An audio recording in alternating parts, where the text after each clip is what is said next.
하나님의 은혜를 알고 보답하는 삶이 얼마나 귀한 것인가. 오늘 봉독한 말씀을 보면 베드로의 장모가 열병을 앓고 있을 때 예수님께서 오셔서 그의 손을 잡아 일으켜서 고쳐주신 말씀이 기록이 되어 있습니다. 저는 이 말씀을 묵상을 하면서 여러 각도로 묵상을 해봤어요. 사람이 아파서 오랫동안 있으면 깨재재해지거나 또 고침받았다 해도 즉석에서 왕성해지는 일은 별로 없는데 베드로의 장모 보니까 고침받고 일어나면서 즉시 수종을 들었다 하는 것. 저 왠지 모르게 자꾸 눈이 가더라고요. 여기서 제가 이제 본 게 뭐냐면 기적을 체험한 사람, 은혜를 받은 사람은 뭘 해야 되느냐? 바로 섬기는 자리로 가야 된다 하는 겁니다. 오늘 이 말씀 속에서 우리가 은혜를 받은 자로 또 기적을 체험한 자로 주님을 섬기는 하나님의 신실한 그리스도인들이 될 수 있기를 주님의 이름으로 축복합니다. 먼저 이 말씀을 통해서 우리에게 주시는 것은 사람은 누구나 다 문제를 안고 산다는 겁니다. 개인적으로도 문제를 안고 살지만 또 직업상으로도 문제를 안고 살고 심지어 국가적으로도 문제를 안고 살고 있습니다. 믿음이 좋은 사람도 문제를 안고 살고 있습니다.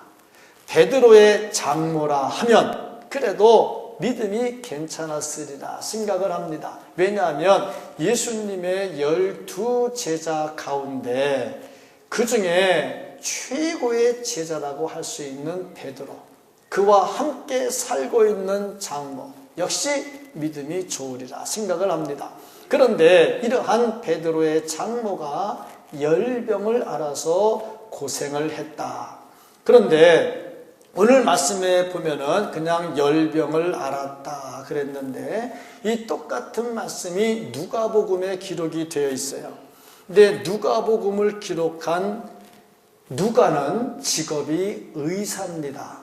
그래서 이 병에 대해서 조금 더 자세하게 기록을 해놨는데 이 열병이 그냥 열병이 아니라 중한 열병이다. 그렇게 기록을 하고 있습니다. 그런데 오늘 말씀을 보니까 열병으로 누워 있는지라 그랬는데 이 누워 있는지라 하는 이 단어를 성경 원문을 찾아보면 계속해서 그러고 있었다 하는 단어로 쓰였어요. 그러니까 잠깐 누워 있다, 뭐 하루 누워 있다 그런 정도가 아니고요. 오랫동안 누워 있는 거. 그러니까 이 질병으로 인해서 오랜 세월 고생을 하고 있었다 하는 거죠. 참 믿음의 가정에서 이런 질병으로 인한 고통이 끊이지 않고 있습니다. 사람이 아프면 아픈 것도 힘들지만 오래 아프다 보면 외로움이 생깁니다. 또 거기다가 양심까지 살아나면 내가 괴로운 건 괴로운 거지만 나 때문에 저 사람 얼마나 힘들까 하면은 그게 또 마음이 또 아프죠. 이런 문제가 우리에게는 끊이지를 않습니다. 어떤 사람은 아프지 않은데도 불구하고 자꾸 아픈 사람을 보다 보니까 나도 나중에 아프면 어떻게 하지? 그리고 또 걱정을 또 해요. 이래저래 우리 인간사회는 문제가 끊어지지 않습니다. 물론 아파가지고 바로 죽어서 천국 가면야 너 괜찮겠지만은 그것도 아니고 천국도 보내주지 않을 것이 사람은 그냥 계속 잡아가지고 괴롭히면 정말 견딜 수 없지요. 그러면 하나님은 우리를 사랑하시고 우리를 당신의 자녀라고 말씀을 하시는데 왜 이렇게 질병의 문제가 끊이지 않을까? 몇 가지 이유가 있는데 그 중에 첫 번째 이유가 뭐냐면 죄 때문이라고 하는 겁니다. 죄가 우리에게 질병을 일으켜요. 성경을 보면은 죄 때문에 질병이 나타났다는 게 많이 기록이 되어 있습니다. 민수기 31장 16절 이하에 보면 발람 선지자가 이스라엘 백성들이 죄를 짓게 만들어요. 이로 인해서 이스라엘 진영에 연병이 나타납니다. 죄 때문에 연병이 나타나요. 또 그런가 하면 미가서 6장 13절 말씀을 보면 그러므로 나도 너를 쳐서 병들게 하였으며 내 죄로 말미암아 너를 황폐하게 하였나니, 여기도 보니까 병든 것이 죄 때문이다 하는 것을 볼 수가 있습니다. 마태복음 9장 2절 말씀을 보면은 침상에 누운 중풍병자를 사람들이 데리고 오거늘 예수께서 그들의 믿음을 보시고 중풍병자에게 이르시되 작은 자야 안심하라 내 죄 사함을 받았느니라.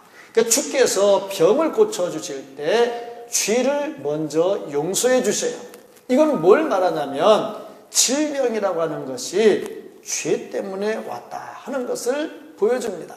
야고보서 5장 16절 말씀을 보면은 그러므로 너희 죄를 서로 고백하며 병이 낫기를 위하여 서로 기도하라.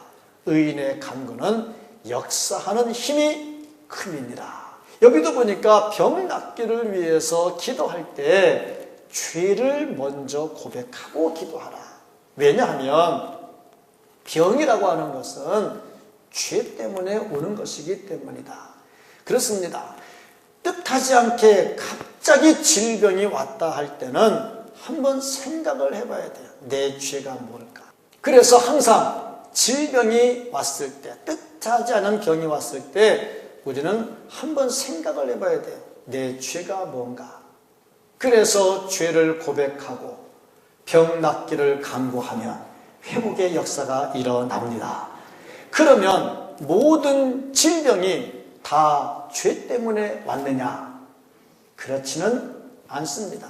두 번째로 보니까 하나님의 영광을 위해서 질병이 찾아오기도 합니다. 요한복음 9장 1절부터 3절까지 보면 날 때부터 앞을 보지 못하는 사람이 나옵니다. 예수님의 제자들이 예수님께 질문을 했습니다. 누구의 죄 때문입니까? 아버지의 죄 때문입니까? 자기 죄 때문입니까? 아니, 날 때부터 못 봤는데 날 때 무슨 죄를 져가지고 앞도 못 보겠어요? 이때 예수님께서 하시는 말씀, 하나님의 영광을 위해서다. 그리고 보니까 이 질병은 죄 때문에 온 것이 아니란 걸 알 수가 있어요. 그런데 어떤 게 됐든지 간에 일단 질병이 오면 괴로운 것은 사실입니다. 힘들지요. 그런데 우리 그리스도인들이 여기서 낙심하지 말아야 될 것은 이때가 뭐 하는 때냐 하면은 우리가 간절히 주님을 찾을 때라는 겁니다. 주님을 간절히 찾으면 주님께서 우리를 찾아오신다는 겁니다. 이건 우리에게 굉장히 큰 소망입니다. 베드로의 장로가 열병으로 죽느냐 사느냐 갈림길에서 그 고생을 하고 있는 것은 분명히 문제고 분명히 고난입니다. 그러나 그런 문제가 있기 때문에 주님을 불렀고 주님은 찾아갔고 주님과의 만남은 이루어졌고 고침의 역사는 일어났습니다. 이것은 무엇을 말씀하느냐? 우리의 삶에 문제가 떠날 수는 없어요. 그러나 이 문제가 있을 때는 주님과의 만남이 이루어질 수 있는 시작이고 이것은 바로 기적을 체험할 수 있는 기회가 된다는 겁니다. 그러므로 무슨 일이 있어도 어떤 문제가 생겨도 문제 때문에 낙심하지 마시고 거기서 주님을 만나고 주님 찾아오심을 체험하고 기적을 체험할 수 있는 은혜가 있기를 주님의 이름으로 축복합니다. 그러면 찾아오신 주님은 어떻게 했느냐? 다음 단계로 볼 수 있는 것이 예수님의 만지심이 있을 때 문제 해결이 이루어지더라 하는 거죠. 찾아오신 예수님은 어떻게 하느냐? 반드시 해결해 주시는데, 해결하시는 방법이 뭐냐? 잘 만져주시는 거예요. 문제가 생길 때 피하면 더 큰 문제 생깁니다. 문제 생길 때는 주님을 찾아야 되고, 주님을 찾으면 주님과의 만남이 이루어지고, 주님과의 만남이 이루어지면 주님의 만지심이 있습니다. 주님 만져주시면 문제는 해결이 됩니다. 제가 성경을 보니까 병자들을 고칠 때에 기도해서 고치지만 안수해서 고칠 때가 참 많은 것을 볼 수가 있었습니다. 엘리야 선지자도 보니까 열왕기상 17장을 보면은 거기에 죽은 아이를 살려내는데, 그 죽은 아이를 살려낼 때 그냥 손만 얹어서 안수하는 게 아니라 그 아이를 눕혀놓고 그 위에 엎드려서 기도를 해요. 뭐 하나님의 은혜가 임하는데 굳이 그렇게 할 필요 어디 있겠어요? 그냥 주여 하면 될 텐데. 근데 엘리야가 그 위에 엎드려서 기도하고 하나님은 그때 그 아이를 살려주십니다. 사도 바울도 보면 병자들을 고칠 때 안수하고 손을 얹어 기도하는 것들이 많이 기록이 되어 있어요. 사도 바울도 죽은 자를 살렸는데 유두고라고 하는 청년을 살려냅니다.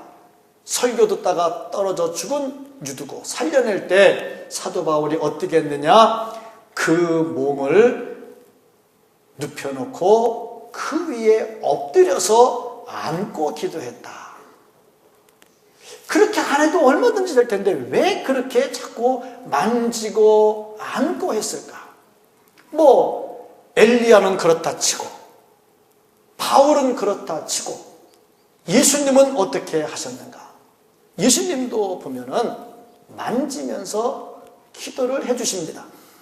마가복음 7장 33절 말씀을 보면은 예수께서 그 사람을 따로 데리고 무리를 떠나사 손가락을 그의 양귀에 놓고 침을 뱉어가지고 그 혀에 손을 대시고 하늘을 우러러 탄식하시면서 그에게 이르시되 에바다 하시니 이는 열리라는 뜻이다. 예수님께서 병자를 고칠 때 굳이 손을 가지고 귀에다 갖다 댈 일이 뭐가 있겠어요? 또 침을 뱉어가지고 혀에다가 딱 묻혀줄 이유가 뭐가 있겠어요? 근데 예수님께서 그렇게 하셨다는 거예요. 예수님께서 베드로의 장모의 손을 잡아 일으켰다 그랬는데 이것이 마태복음 8장 15절에도 나옵니다. 여기 보면 뭐라고 기록이 됐냐면 손을 만지시니 그랬어요. 손을 잡아 일으키는 거하고 손을 만지는 거하고는 이거 표현 자체가 완전히 다르고 분위기가 확 달라져 버려요. 이 말은 무슨 말이냐면 예수님께서 그만큼 더 부드럽게 사랑으로 다가왔다 하는 겁니다. 그러니까 예수님께서 병자들을 고치실 때 일일이 손을 얹고 만져주시는 이유가 뭐냐면 그만큼 사랑함으로 가까이 다가왔다는 거예요. 예, 참 마음이 괴롭고 힘들고 어려울 때 누가 와서 위로의 말 한마디 해주면 좀 힘이 되지요. 그런데 위로의 말을 하면서 꼭 안아주고 등을 톡톡 두들겨주면 굉장히 큰 힘이 돼요. 이게 포옹의 힘입니다. 예수님께서 친히 오셔서 이렇게 만져주실 때 얼마나 큰 역사가 일어나는가. 예수님은 단순히 손만 잡은 게 아니라 누가복음 4장 39절 말씀을 보면 열병을 꾸짖습니다. 왜 괴롭히느냐? 꾸짖어요. 그러니까 사탄의 세력을 꾸짖으면서 당신의 백성을 따뜻하게 안아주셔요. 포옹해 주신단 말이죠. 주님의 사랑의 표현을 말씀하고 있습니다. 이때에 베드로의 장모가 고침받는 역사가 일어납니다. 그러면 주님은 어떤 사람들을 만져주실까? 주님께서 만져주시는 사람은 어떤 사람일까? 내 자신이 해결할 수 없습니다. 이런 사람을 주님이 만져주세요. 이거 나 얼마든지 할 수 있어. 이 정도는 괜찮아요. 굳이 주님이 만져주실 이유가 없지요. 교만한 자 주님 만져줄 이유가 없어요. 그러나 문제를 내려놓고 주여, 나는 이거 해결할 능력이 없습니다. 나는 이 문제가 도무지 안 됩니다. 주님밖에는 없습니다. 겸손하게 내려놓고 주님을 찾을 때 주님 찾아오셔서 만져주십니다. 어떻게 하면 주님의 만짐을 받을 수 있느냐? 내려놓을 뿐만 아니라 내려놓는다는 자체가 주님을 철저하게 신뢰한다는 거예요. 믿지 않는데 어떻게 내려놓겠습니까? 겸손하게 자기를 내려놓을 때 주님은 찾아오시고 주님 만져주시고 주님 만져주시면 문제는 해결이 됩니다. 이걸 믿는 사람이 기적을 체험할 수가 있어요. 그래서 베드로의 장모는 그 열병으로 고생할 때 주님을 찾았고 주님은 찾아가셨고 주님은 만져주셨고 고침의 역사가 일어났습니다. 자, 이런 기적이 우리들에게 있기를 주의 이름으로 축복합니다. 겸손하게 내려놓고 철저하게 의지하는 자, 신령한 주님의 기적을 체험할 수 있습니다. 이런 은혜가 있기를 주님의 이름으로 축복합니다. 그러면 이렇게 고침받은 베드로의 장모는 어떻게 했느냐? 그 다음 단계를 보니까 체험의 역사를 받은 다음에 곧바로 섬기는 사역으로 돌아섭니다. 은혜 받은 자, 체험한 자 반드시 섬겨야 됩니다. 주께서 우리에게 은혜를 주신 이유는 섬기라고 주신 것이고 주께서 우리에게 책임을 주신 이유는 섬기라고 주신 겁니다. 주께서 우리에게 건강을 주신 것은 섬기라고 주신 것이고 주께서 우리에게 물질을 주신 것은 섬기라고 주신 것이고 주께서 우리에게 시간을 주신 것은 섬기라고 주신 겁니다. 은혜를 받은 자는 반드시 섬겨야 되는데 조금 전에도 말씀을 드렸습니다마는 병고침 받은 사람이 즉석에서 뭘로 섬겼겠습니까? 보통 오랫동안 병석에 누워있으면 깨대제 해가지고 남들 오는 거 별로 안 좋아하잖아요. 가끔 신방을 아프다고 해서 신방을 가려고 그러면 오지 말라고 그래요. 왜냐? 청소도 해야지, 머리도 빗고 있어야지, 귀찮잖아요. 그러니까 오랫동안 아픈 사람이 예수님 들어올 때 좀 얼마나 좀 껄끄럽겠어요. 뭐 아프니까 뭐 그것도 소용이 없겠지만 어쨌든 간에 딱 고쳐지고 나니까 언제 발라 하겠어요. 할 시간도 없잖아. 그럼에도 불구하고 곧바로 섬겼어요. 뭘로 섬겼을까? 제가 가만히 묵상을 할 때 답이 안 나와요. 제 나름대로 생각한 게 뭐냐면 밥 했을 거다. 밥. 왜냐하면 나도 신방 가면 교인들이 뭐라도 하나 먹으라고 주지 그냥 보내진 않거든. 밥 하지 않았을까 싶은데 섬기는데, 그런데 이 섬김이 강요에 의한 게 아니라 자발적으로 이루어졌다는 겁니다. 자발적으로. 누가 시켜서가 아니고 진정한 섬김은 자발적으로 하는 겁니다. 내 속에서 우러나와서 중심에 자발적으로 하는 섬김에는 절대 시험이라는 단어가 없어요. 그런데 자발성이 아닌 타의에 의한 강요에 의한 섬김은 마음의 시험까지 가져다 줍니다. 베드로의 장모는 철저하게 자발적으로 섬겼습니다. 여기에 보니까 수종 들었다 그랬는데 여자가 그들에게 수종 드니라. 그들이라고 하는 것은 그 앞에 나와 있는 29절 보니까 회당에서 나와 곧 야고보와 요한과 함께 시몬과 안드레의 집에 들어가니. 그래 벌써 5명 아닙니까? 예수님까지. 그래서 베드로의 장모가 일어나서 수종 들었다 그랬는데 이 단어가 한 번 대접했다 그런 단어가 아니에요. 이 단어는 계속적인 용법으로 쓰였어요. 그러니까 베드로의 장모가 열병에서 고침받은 다음에 계속해서 섬기면서 살았다는 겁니다. 물론 성경에 이 사람의 이름이나 행적이 기록되어 있지는 않아요. 그러나 학자들이 나름대로 성경을 찾아보니까 누가복음 8장 3절에 예수님을 섬긴 여자들의 이름이 나옵니다. 그 이름들이 쭉 나올 때 베드로 장모 이름이 안 나오죠.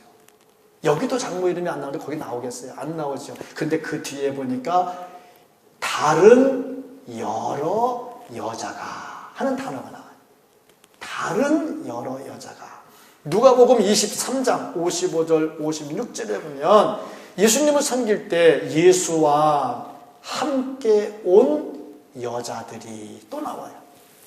이걸 보면은 이 여자들 속에 베드로의 장모가 계속 있었을 것이다. 물론 추측입니다. 그러나 저도 이 말이 충분히 동의가 돼요.